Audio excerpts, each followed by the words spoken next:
یہ کہانی ایک ایسی لڑکی فاطمہ کی ہے جو روزانہ اپنے گاؤں کے قریب جنگل میں بکریاں چرانے جایا کرتی تھی۔ وہ ایک پرسکون جگہ تھی جہاں ایک پرانا کنواں بھی تھا۔ بزرگوں کا کہنا تھا کہ یہ کنواں صدیوں پرانا ہے اور اس کے آس پاس عجیب و غریب واقعات پیش آتے رہتے ہیں، مگر فاطمہ کو ان باتوں پر زیادہ یقین نہیں تھا۔ پراسرار اجنبی۔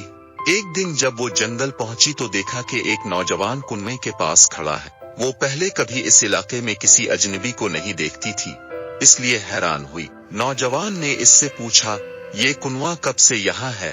فاطمہ نے ڈرتے ہوئے جواب دیا، پتہ نہیں، ہمیشہ سے یہی سنا ہے کہ یہ بہت پرانا ہے، مگر آپ کون ہیں؟ یہاں کیا کر رہے ہیں؟ نوجوان مسکرایا مگر کوئی جواب دیے بغیر کنویں کے اندر جھانکنے لگا۔ فاطمہ کو یہ سب عجیب لگا، مگر وہ زیادہ دیر وہاں رکی نہیں اور بکریوں کی طرف متوجہ ہو گئی۔ جب وہ بکریاں لے کر واپس جانے لگی تو اسے محسوس ہوا جیسے کوئی اس کے پیچھے چل رہا ہو۔ اس نے پلٹ کر دیکھا مگر وہاں کوئی نہیں تھا۔ تبھی ایک بھاری اور گہری آواز گونجی، اپنا حجاب ٹھیک کرو۔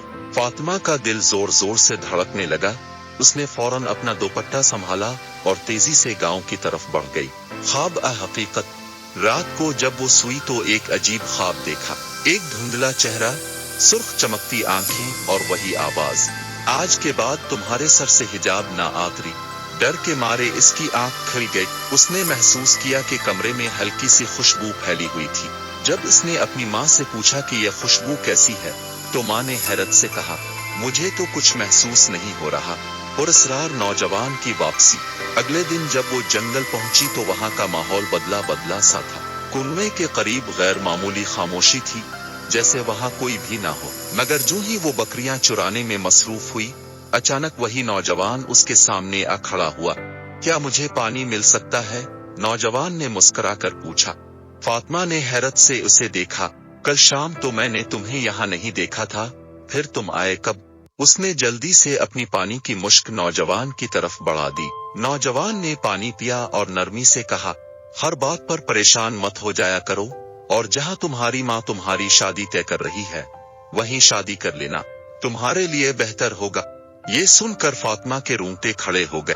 اسے حیرانی ہوئی کہ اسے کیسے معلوم ہوا کہ آج اس کے رشتے کے لیے لوگ آ رہے ہیں، مگر جب اس نے دوبارہ نوجوان کی طرف دیکھا تو وہ غائب ہو چکا تھا۔ خاندان کی حیرانی اور فاطمہ کا خوف۔ جب وہ گھر پہنچی تو دیکھا کہ اس کی ماں مہمانوں کو بٹھا چکی تھی۔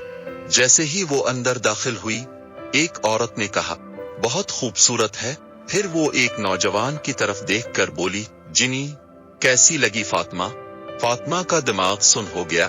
یہ وہی نوجوان تھا جو کنویں کے پاس کھڑا تھا۔ اس کے منہ سے بے اختیار نکلا، یہ تو وہی لڑکا ہے۔ سارا کمرہ حیرت میں ڈوب گیا، مگر جنی بس مسکرا دیا۔ فاطمہ کے کانوں میں وہی الفاظ گونجنے لگے، جنی، جنی، جنی، جنی۔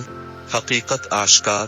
رات کو تہجد کے وقت جب وہ دعا کے لیے اٹھی تو اسے محسوس ہوا کہ جیسے کوئی اور بھی اس کے ساتھ عبادت کر رہا ہو۔ جب وہ قرآن کی آیات پڑھ رہی تھی تو کوئی اور بھی وہی الفاظ دہرا رہا تھا۔ خوف سے اس کی حالت غیر ہو گئی، مگر اس نے اپنی نماز مکمل کی۔ جیسے ہی دعا کے لیے ہاتھ اٹھائے، ایک سرگوشی سنائی دی، اپنی دعا لمبی کر لو اور اپنے لیے بہتری مانگو، تمہیں وہی ملے گا جو تم چاہو گی۔ یہ آواز اسے ایک عجیب سا سکون دے رہی تھی، مگر پھر بھی دل میں بے شمار سوالات تھے۔ سچائی کا سامنا۔ جب وہ دعا سے فارغ ہوئی اور پیچھے مڑی تو اس کے ہوش اڑ گئے۔ جنی اس کے پیچھے کھڑا تھا۔ تم یہاں؟ فاطمہ کی چیخ نکل گئی۔ جنی مسکرا کر بولا، میں اندھیرے میں ہی آتا ہوں، مجھے اندھیرا بہت پسند ہے۔ اور تم اتنی حیران کیوں ہو رہی ہو؟ تمہیں تو اب ہمیشہ کے لیے میرے پاس آنا ہے۔ فاطمہ کے رونگٹے کھڑے ہو گئے۔ اس نے کانپتی آواز میں کہا، مجھے تم سے خوف محسوس ہو رہا ہے، تم یہاں کیسے آئے؟ دروازہ تو باہر سے بند تھا۔ جنی ہلکا سا ہنسا، جنوں کو دروازے کھولنے کی ضرورت نہیں ہوتی۔ جبر اور محبت کی جنگ۔ فاطمہ سکتے میں آ گئی، نہیں، یہ ممکن نہیں، تم ایک جن ہو۔ جنی نے گہری نظروں سے اسے دیکھا اور کہا، ابھی تو تمہیں سکون محسوس ہو رہا تھا، اب جب میں نے حقیقت بتا دی تو تم مجھ سے ڈرنے لگے۔ خوف مت کھاؤ، میں تمہیں نقصان پہنچانے نہیں آیا، بلکہ حقیقت تو یہ ہے کہ میں تم سے محبت کرتا ہوں۔ فاطمہ کے سانسیں تیز ہونے لگیں۔ جنی نے نرمی سے کہا، ہمارا رشتہ آسمان پر طے ہو چکا ہے،